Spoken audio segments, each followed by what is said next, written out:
코인 투자에 관심 있으신 여러분들, 오늘도 환영합니다. 코인 투자는 계속해서 공부하고 시장 동향을 체크해야 합니다.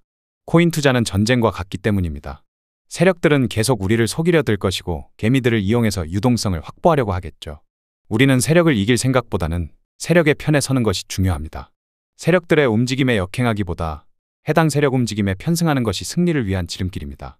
그럼 오늘의 분석 브리핑 시작하도록 하겠습니다. 미결제약정은 수익이 실현되지 않은 포지션을 의미하며 언젠가 수익 실현이 될 물량을 의미합니다. 미결제약정의 증가는 자금이 유입을 뜻하며 미결제약정의 감소는 자금이 이탈을 뜻합니다. 미결제약정의 흐름을 통해 자금이 유입과 이탈 방향을 찾아보실 수가 있는 것이죠. 전체 미결제약정의 거래소 분포 흐름을 보자면 1위가 CME 거래소이며 비율 29.20%를 차지하고 있습니다. 2위는 바이낸스 거래소이며 비율 21.55%를 차지하고 있습니다. 3위는 바이비트 거래소이며 비율 14.48%를 차지하고 있습니다. 미결제약정이 시간 지남에 따라 지속적으로 증가하는 모습을 보여주고 있습니다. 이는 가상자산 시장의 자금의 유입이 가속화되고 있음을 보여주는 것이죠. 그것에 대한 배경에는 미국과 중국의 경기부양책으로 볼 수 있겠습니다. 경기부양책으로 인해 세계 유동성은 자연스레 증가하겠죠. 해외에서는 가상자산에 대한 자금 유입이 증가하며 유동성을 키우고 있는데 국내만 유동성이 감소하고 있고 별다른 움직임이 나오질 않고 있습니다. 국내에서는 코인은 범죄니 뭐니 코인 시장에 대한 부정적인 프레임을 계속해서 제시하고 있습니다. 코인 투자로 돈 벌면 꼭 무슨 불법 투자자 마냥 대하는 것이죠. 이미 미국과 중국은 앞다퉈서 초기 코인 시장 주도권을 잡기 위해 혈안이 되어 있는데 우리나라는 아직도 시대의 흐름을 쫓아가지 못하고 이러고 있으니 상당히 안타깝습니다. 가상자산에 있어 알트코인들의 상대적인 위치가 어디쯤인지 알 수 있는 알트코인 인덱스입니다. 알트코인 인덱스상 최하단 영역에 도달하였으며 해당 최하단 영역에서 단기 반등세가 진행 중입니다. 최근 알트코인들의 순환 펌핑이 돌고 있으나 뭔가 살짝 부족한 느낌입니다. 알트코인의 대장주라 불리우는 이더리움이 아직 잠잠하기 때문이겠죠. 이더리움이 움직이지 않는 이상 알트코인 대불장은 시간이 다소 소요될 수 있겠습니다. 그러니 지금 당장 무리해서 추격 매수할 필요는 없겠죠. 이번 주는 매수축 유동성을 해소시키며 강세 흐름을 보여주었다면 다음 주는 매수축 유동성 해소에 따른 단기 눌림이 나올 수도 있겠습니다. 다만 단기 눌림이라는 것이지 하락장이 다시 찾아온다는 소리가 아니죠. 단기 눌림을 다르게 표현하자면 다시 한번 매수 찬스가 온다고 볼 수 있겠습니다. 해당 점유율 차트는 가상자산 시장에 있어 비트코인이 가지고 있는 점유율과 알트코인이 가지고 있는 점유율을 살펴볼 수 있는 차트입니다. 최근 알트코인의 순환 펌핑이 돌면서 알트코인 점유율이 크게 상승한 것처럼 보여도 별다른 구조 변화는 없었습니다. 그러나 앞으로 흐름은 비트코인 단기 조정 시 알트코인은 찔끔 떨어지고 비트코인이 재반등 시 알트코인 크게 반등을 이루게 될 것입니다. 이러한 흐름이 지속해서 반복된다면 시장의 주도권이 점차 알트코인에게로 넘어가게 되겠죠. 저는 10월달 안으로 알트코인 점유율이 비트코인 점유율을 역전할 것이라 보고 있습니다. 10월달은 우리에게 정말 중요한 시기라 볼 수 있겠습니다. 이제부터 비트코인의 심층 분석을 안내드리겠습니다. 중장기적인 거래 전략을 모색하기 위한 주간 차트입니다. 주간 차트상의 오더플로우 흐름은 강세 추세입니다. 최근 몇 주간 비트코인이 크게 상승하고 하락한 것처럼 보여도 주간 차트를 보시면 단순한 보합 및 박스권에 불과합니다. 즉, 큰 틀의 강세 추세 속에서 내부적인 기간 조정이 이루어지고 있다는 소리죠. 기간 조정이 길었던 만큼 추세 방향성이 터져나올 경우 그 추진력은 더욱 강하게 나타날 것이라 보고 있고요.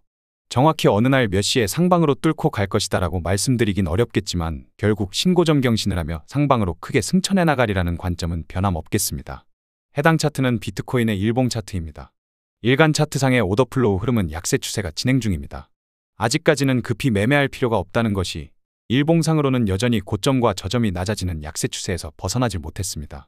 물론 결국 고점을 경신하고 신고점 경신을 이룰 것이라 보고 있지만 그게 당장 오늘날인지 내일 날인지 알 수가 없다는 것이죠. 최근 미결제약정이 급속도로 크게 증가하고 있으며 단기 추세의 매수축 유동성을 모두 해소하였기에 유동성 해소에 따른 단기 눌림이 나올 것이라 보고 있습니다. 단기 눌림 시 최적의 매수 진입 구간은 기존의 일봉 하락 추세선 부근으로 보고 있습니다. 해당 조정은 올해의 마지막 매수 진입 찬스가 될 가능성이 높겠습니다. 고점을 얼마 찍고 내려올지 몰라도 차분히 기다리면 결국 매수 진입 기회는 열릴 것이라 보고 있습니다. 며칠이 걸리든 몇 주가 걸리든 차분히 기다려보자고요. 해당 차트는 비트코인의 4시간봉 차트입니다. 4시간봉 차트상의 오더플로우 흐름은 강세 추세입니다. 우리는 강세 추세 속에서 매수 전략을 모색하는 것이 가장 중요한 거래 원칙입니다. 시간봉상 강세 추세가 진행 중이기에 단기 눌림 시 쫄지 말고 매수로 대응해 볼 수 있겠습니다.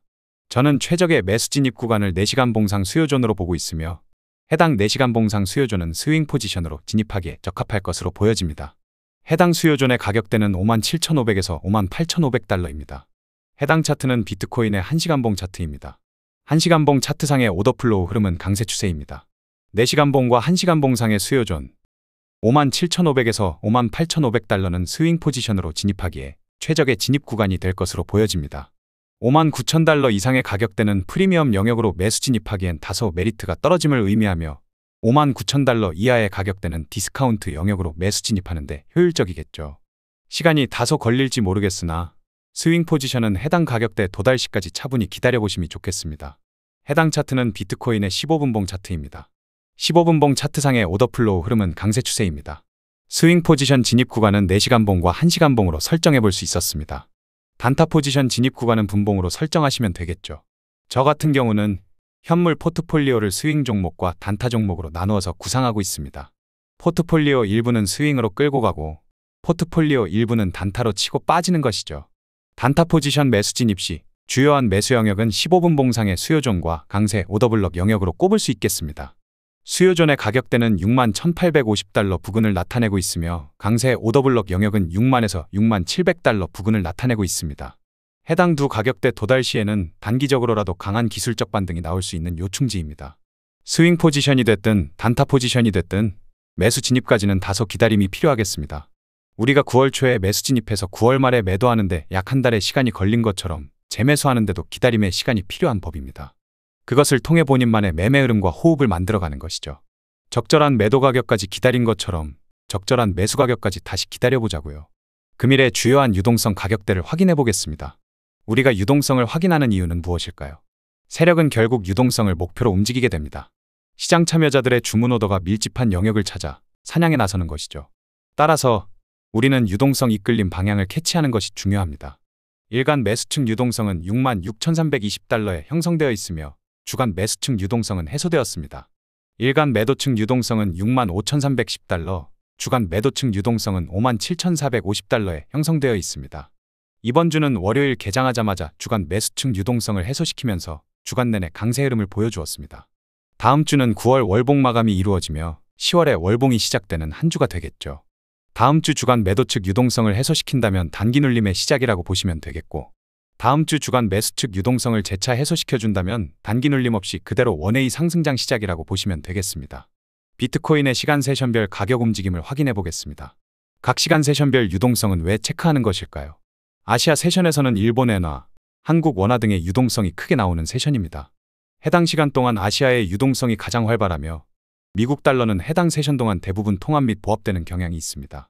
뉴욕 세션에서는 미국 달러의 가장 많은 거래량과 유동성을 제공하며 해당 세션 동안 아시아의 통화는 대부분 통합 및 보합세를 보이게 됩니다.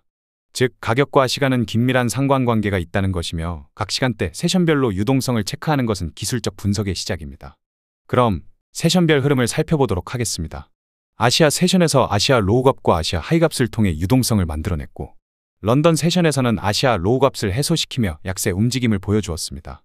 뉴욕 세션에서는 런던 범위 내에서 움직이며 별다른 움직임을 보여주지 않았습니다. 일간 바이어스 흐름은 66,000달러 부근에서 매도 축적이 이루어졌으며 65,300달러 부근에서 상당수 매도 포지션의 청산 흐름이 나와주었습니다. 그러나 주말간 움직임은 크게 의미를 부여하지 않으셔도 되겠으며 내일 시작되는 월요일 개장 움직임이 중요하겠습니다. 최근 뉴욕 세션보다 아시아 세션의 움직임이 흥미롭다고 지속해서 말씀드리고 있는데요. 본래 아시아 세션에서는 통합 및 보합세 움직임만 나올 뿐 별다른 시장 방향성은 나오지 않았습니다. 그러나 최근부터 아시아 세션에서 시장의 유의미한 방향성과 유동성 이끌림 방향을 보여주고 있죠. 따라서 아시아 세션도 뉴욕 세션만큼이나 관심 있게 지켜볼 필요가 있겠습니다. 오늘의 영상을 요약하자면 스윙 포지션 최적의 매수 진입 구간은 57,500에서 58,500달러 구간으로 보여지며 단타 포지션 최적의 매수 진입 구간은 6만에서 62,000달러 구간으로 보여집니다. 지금 당장 추격 매수에서 따라가시기보다 낚시하듯이 매수 구물망을 걸어놓고 대여를 기다리심이 현명하겠습니다. 저 같은 경우 포트폴리오의 일부는 스윙 포지션으로 다른 일부분은 단타 포지션으로 운영하고 있습니다. 특정 포지션 하나에 집착하시기보다 폭넓은 포트폴리오를 구상하시어 시장에 대응하심이 좋겠습니다. 그럼 오늘도 좋은 하루 되시길 바라며 구독자 여러분들의 성공 투자를 기원하겠습니다.